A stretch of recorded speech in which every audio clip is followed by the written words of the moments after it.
Euh, bon, toujours, s'il vous plaît, à la page, il y a beaucoup de calculs, il y a pas mal d'équations. Il y a pas mal d'équations de modélisation, hein, équations de modélisation mathématique de certaines situations. Donc, quand vous allez trouver dans les détails, hein, vous allez trouver les détails comme ça sur les droits de l'homme, hein, sur les droits de l'homme, sur par exemple ici, la Commission africaine des droits de l'homme et des peuples Algérie, troisième et quatrième rapport périodique, c'est-à-dire il y a même, j'ai inclus même la charte africaine des droits de l'homme. Donc c'est des diagrammes ici, hein, c'est-à-dire j'ai compté article par article, c'est-à-dire j'ai parcouru tous les droits. Donc ça c'est exemple ici, l'Algérie et les normes. Sur les 19 textes internationaux relatifs aux droits de l'homme, l'Algérie a dit oui à 12 et non à 7. Donc l'Algérie refuse 7. Bon, donc il y a tous les détails ici, hein, tous les détails sont fournis. Tous les détails sont fournis. Vous avez ici d'autres mécanismes, les autres mécanismes de protection des droits de l'homme, les défaillances des États et les régimes autoritaires qui en sont les causes, l'incapacité et l'impossibilité les populations atteintes de violation de leurs droits humains d'agir sont partiellement prises en charge par les ONG, les organisations non gouvernementales. Ça, ben, s'il vous plaît, toujours avoir en tête que c'est un livre écrit en 2017. Voilà. Bon, les autres mécanismes de prise en charge des droits humains, vous avez le tribunal Bertrand Russell à Londres et vous avez, là je trouve, bon, le tribunal Bertrand Russell, il a été créé par Bertrand Russell, un philosophe anglais, et par Jean-Paul Sartre, hein, le français. Il y a ça. Donc maintenant, là, bien sûr, vous allez trouver, est-ce que nous allons introduire les changements climatiques dans les droits de l'homme? Maintenant, ils sont introduits depuis une semaine. Hein. Ils sont introduits depuis une semaine. Bien sûr, c'est vraiment, pour moi, ce n'est pas une joie ou un plaisir ou un plaisir. C'est vraiment parce que, bon, bien sûr, il y a cette joie, il y a ce plaisir, ça c'est vrai. Bon, il y a cette question de narcissisme, mais il y a une question de parce que question de solidité et de pertinence.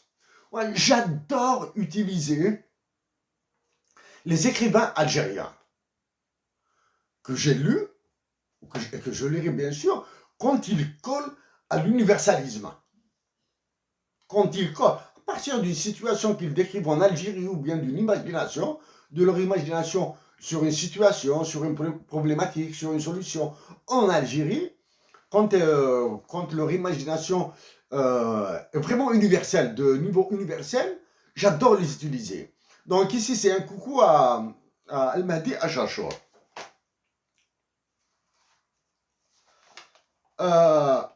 Une certitude. L'homme est un produit marchand. À la page 45. Une certitude. L'homme est un produit marchand. Al-Mahdi Achachor a écrit pour se doter de la bouse de vache, ils allaient très loin d'ici, dans les plaines, chez un riche fermier, seigneur d'une région, que seul connaissait. Mansour, parfois, les accompagnait. Une fois, Mansour, donc, chaque fois je le confonds avec Abdelkader Taïou, je pense que Mansour est le fils de Abdelkader Taïou, quelque chose comme ça. Mansour, parfois, les accompagnait. Une fois, il l'avait laissé là-bas, parmi les ouvriers, traité en esclave. Il l'avait échangé contre une vache.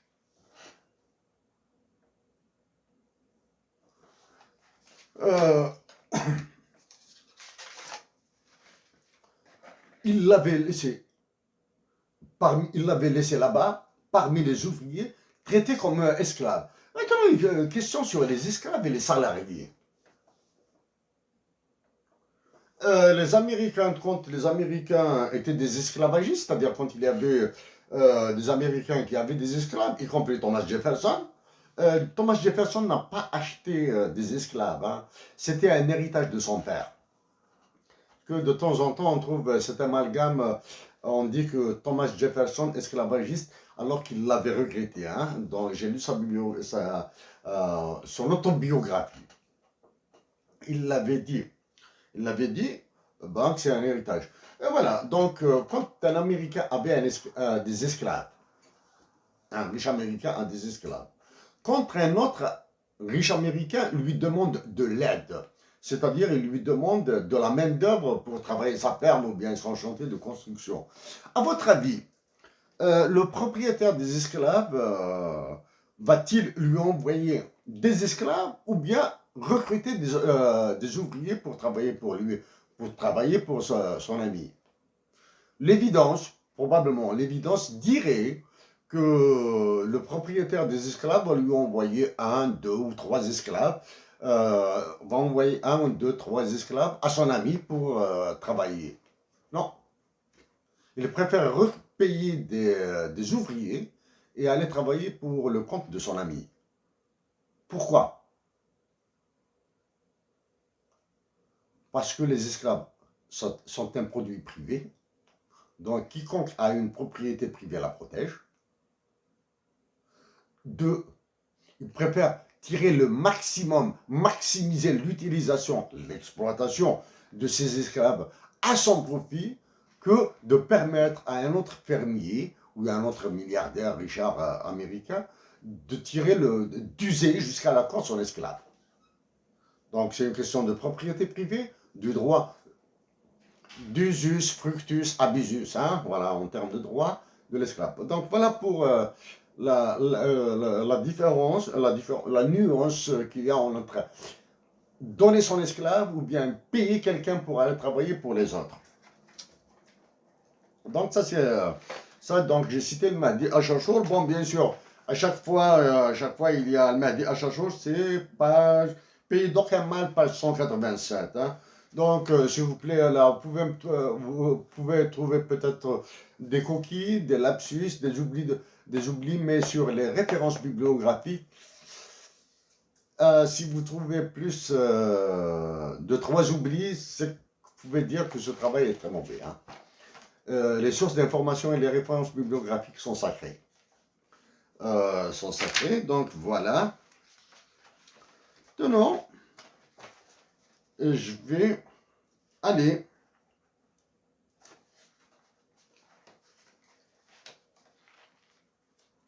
à quelque chose de très, très complexe, accessible. Hein.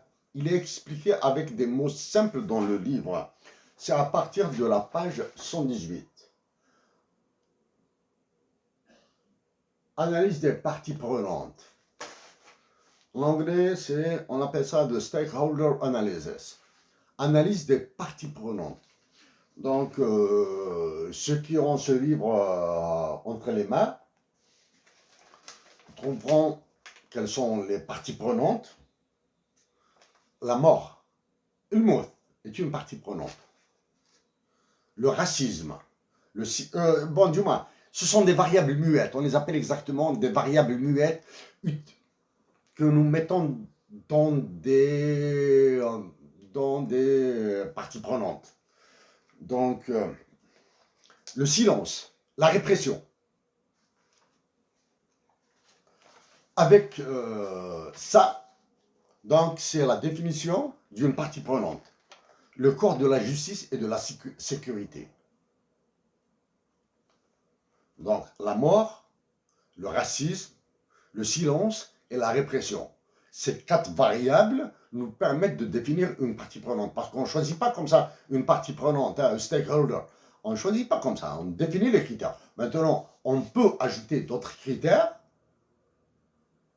mais l'essentiel, c'est de définir les critères. Pour l'autre, l'information, les artistes, les intellectuels, les businessmen, le colonialisme, la peur. Donc, tout ça, on définit avec une autre partie prenante.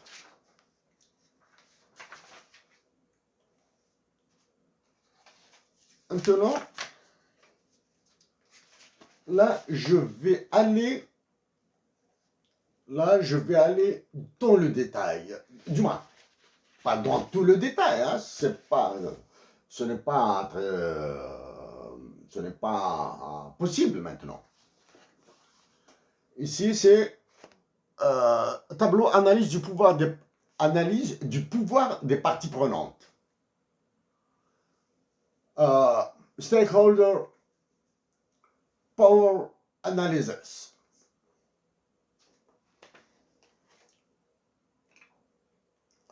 Donc ici, vous avez les parties prenantes. C'est une matrice.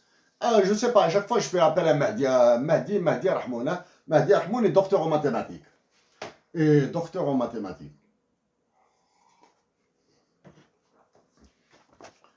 Elle dit c'est une matrice. Donc nous avons les parties prenantes. La première, c'est le peuple. La deuxième, ce sont les organisations de la société civile. La troisième partie prenante, c'est la presse, les médias et les réseaux. La quatrième, c'est la justice et les forces de sécurité. L'autre, 1, 2, 3, 4, 5. La cinquième, ce sont les autorités publiques civiles. Très important, autorité publique civile. La sixième, c'est le commandement militaire. Ça, c'est 1, 2, 3, 4, 5, 6. Donc, nous avons défini 6 parties prenantes. C'est ça. Elles sont en ligne. Ce sont les mêmes parties prenantes qui sont en colonne. Maintenant, ici, avant de donner des explications, je commence à rentrer dans la... bon, ça va déboucher sur une modélisation mathématique, c'est des matrices, c'est des équations. Les équations, bon, j'en ai modélisé quelques-unes, je vais en parler. Je rappelle, s'il vous plaît, n'oubliez pas que ce livre a été écrit en 2017. Et celui-là, fin 2016. Ici,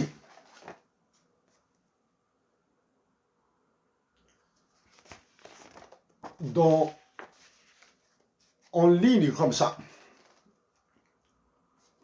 en ligne, ici à la dernière cellule, vous allez trouver le pouvoir qui est exercé sur une partie prenante par toutes les autres.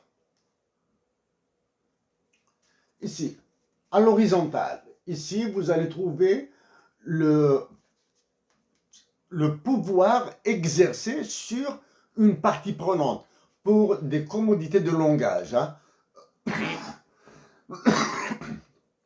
Pour commodité de langage, on va dire la pression exercée sur une partie prenante. Ici, en colonne, c'est le pouvoir qu'exerce une partie prenante sur toutes les autres. Exemple. Avant d'aller vers l'exemple, je vais prendre deux parties prenantes. La justice et le commandement militaire pour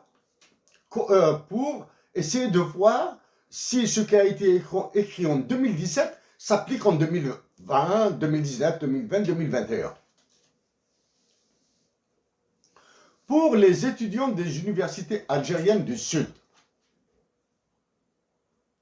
bon, c'est valable pour tous mes compatriotes d'Algérie, tous les étudiants, mais je vise spécialement les étudiants des universités algériennes dans le sud de notre pays, les étudiants dans les universités du sud algérien. Je vais mettre sur Google Docs, dans le compte qui s'appelle Libération Afrique, ce tableau. Il est comme ça. Ici, c'est juste une expérience. Hein? C'est des données que j'ai balancées comme ça. Je vais mettre ce tableau sous format Excel. Je vais prévoir des informations additionnelles. 3 informations additionnelles et vous êtes libre de les mettre ou de ne pas les mettre. Donc ça, c'est pour avoir des données un peu plus proche, on va dire, de la réalité, proche de la perception. On appelle ça réellement de la perception, hein. C'est-à-dire comment est le ressenti, la perception.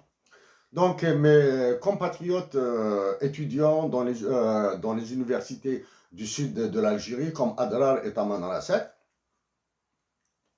si vous m'envoyez sur Google Docs, vous imprimez la feuille Excel, ou bien vous n'avez même pas besoin de l'imprimer, vous la téléchargez, vous la remplissez et vous lui donnez par exemple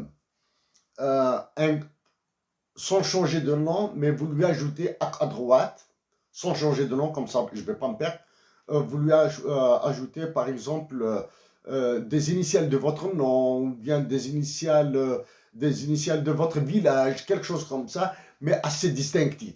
Assez distinctif, pas identification, hein, pas de nom, pas de prénom, pas de rien, hein, juste comme ça, si j'arrive à obtenir une trentaine de tableaux, je m'engage à faire une publication sur la base de vos réponses.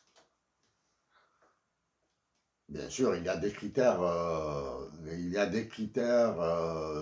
pour remplir un tel formulaire. Il ne s'agit pas d'un sondage. Parce que pour faire un sondage, là, il faudra le préparer peut-être sur 6 mois pour préparer un sondage. Pour respecter la rigueur académique d'un sondage. Et tout ce qui est échantillonnage, etc. Donc, si je reçois une trentaine de tableaux Excel, je ferai bien sûr une agrégation de données. Je m'engage, quand le temps me le permettra, de publier un papier de fond sur la base de vos réponses. Bien sûr, tout est défini ici, les critères. S'il vous plaît, ne modifiez pas le tableau. Comme ça, l'agrégation de données sera automatique. Je demanderai à des experts en Excel de me faire une agrégation sur 30 tableaux en simultané. Pas, on ne va pas compter là, hein, on ne va pas compter à la main, parce qu'il y a combien 6 x 6, 36. 36 éléments multipliés par une trentaine de réponses, ça fait beaucoup là. Hein. Donc ça, c'est une procédure automatique qui va se faire. Voilà, donc quand on analyse ici sur la base de ces valeurs, on détermine ce qu'on appelle un indice ou bien un poids. Un poids, vous allez trouver toutes les règles de calcul ici. Hein. Vous avez les règles de calcul qui sont données ici. Hein. Les règles de calcul, la rédaction est du style typiquement américain. La rédaction. Surtout quand je manipule des chiffres. C'est-à-dire, je donne le détail. Je donne le détail du calcul, comme ça. Même s'il y a une erreur de ma part, elle peut être identifiée aisément par le lecteur. Même s'il y a une erreur. Je me trompe d'un chiffre, sachant que je me trompe souvent, le lecteur détectera l'erreur tout seul. Ici, bien sûr, vous faites attention aux mentions. L'auteur admet que c'est une faille dans l'analyse. Vous allez trouver la faille dans l'analyse. Hein. C'est-à-dire qu'il y a une faille dans l'analyse, je l'ai identifiée. Bien sûr, ça c'est dû à la qualité de données, hein, parce que c'est des données que j'ai balancées quasiment comme ça, intuitivement.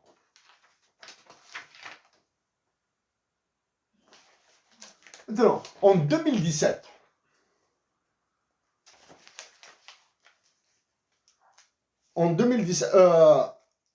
il sera difficile peut-être.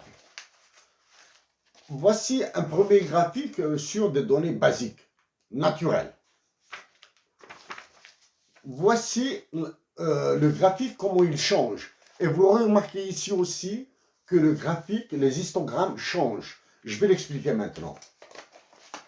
Ici, dans ce tableau, j'ai introduit la prémisse peur. Le خوف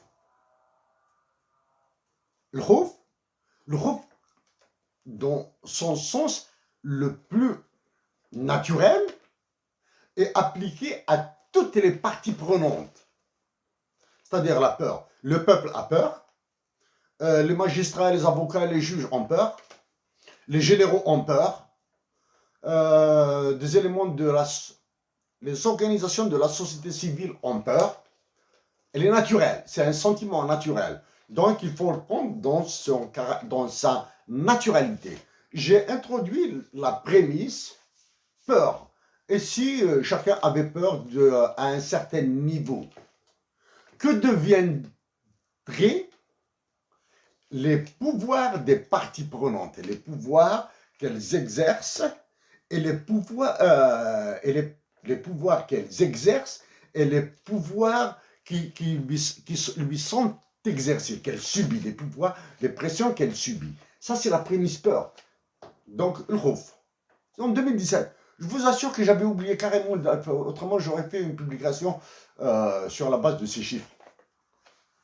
Ici, à droite,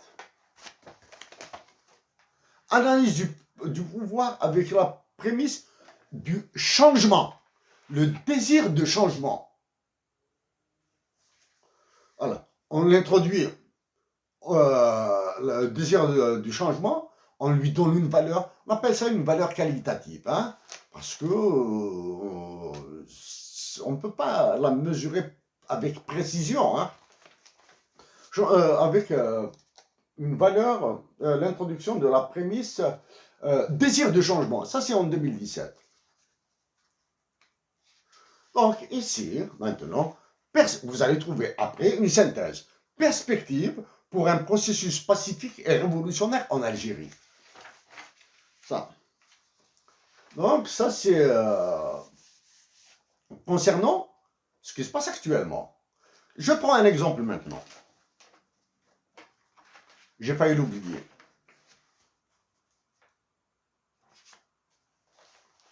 Ici, par exemple, dans la première cellule, hein, tout à fait, juste ici, j'ai mis le peuple exerce une pression d'une valeur de 2 sur le peuple. C'est-à-dire la pression qui s'exerce au milieu populaire est de 2. Des Algériens exercent une pression sur d'autres, d'autres exercent un autre type de pression sur d'autres, etc. Donc la valeur est 2. Donc je prends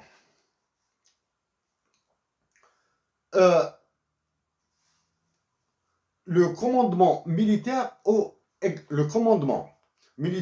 exerce une pression de 8 sur le peuple, une pression de 10 sur les organisations de la société civile.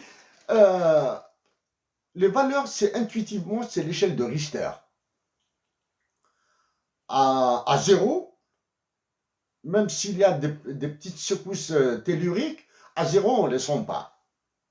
À 1, on ne les sent pas. Je pense que c'est à partir de 3 qu'on commence à ressentir quelque chose. Donc, c'est de 0 à 12, intuitivement, c'est l'échelle de Richter. Donc, le commandement militaire exerce une pression de 8 sur le peuple, c'est une valeur arbitraire, de 10, 10, 10 sur la justice, sur la presse et l'organisation de la société civile. S'il vous plaît, pour les organisations de la société civile, même si en Algérie, il n'y a pas d'organisation de la société civile dans la définition académique la plus usitée, celle de Jürgen Habermas. Donc, c'est le pouvoir militaire qui exerce de la pression par exemple, sur la justice. Il exerce 10, une force 10 sur 12 sur la justice. Il exerce 10 sur les organisations de la société civile, 10 sur la presse et les médias, et il exerce 8 sur l'autorité publique et à l'intérieur d'eux-mêmes. C'est-à-dire les militaires, les généraux entre eux s'exercent des pressions de 2. Parce qu'ils se ménagent. Ils se ménagent. Donc c'est tout le monde qui se rabat sur les autres. Donc voilà, on trouve que le commandement militaire exerce une pression de 48 sur tout le monde et le commandement militaire subit une pression de 9. Il subit une pression de 9 et il exerce une pression de 48. Ça, c'est l'exemple. Maintenant, sous l'hypothèse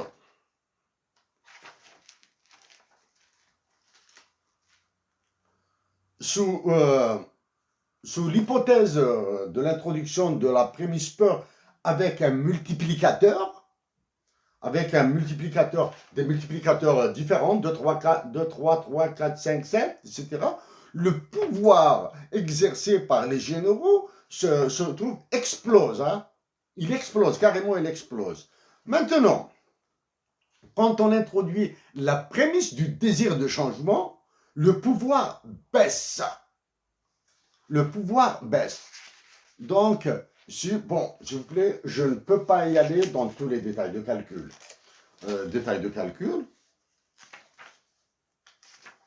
Donc, voilà pour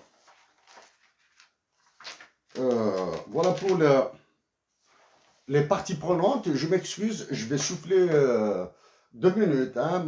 Je vais souffler 2 minutes, je vais fumer une clope, une gorgée de café et je continue. Hein, parce que la cadence est importante.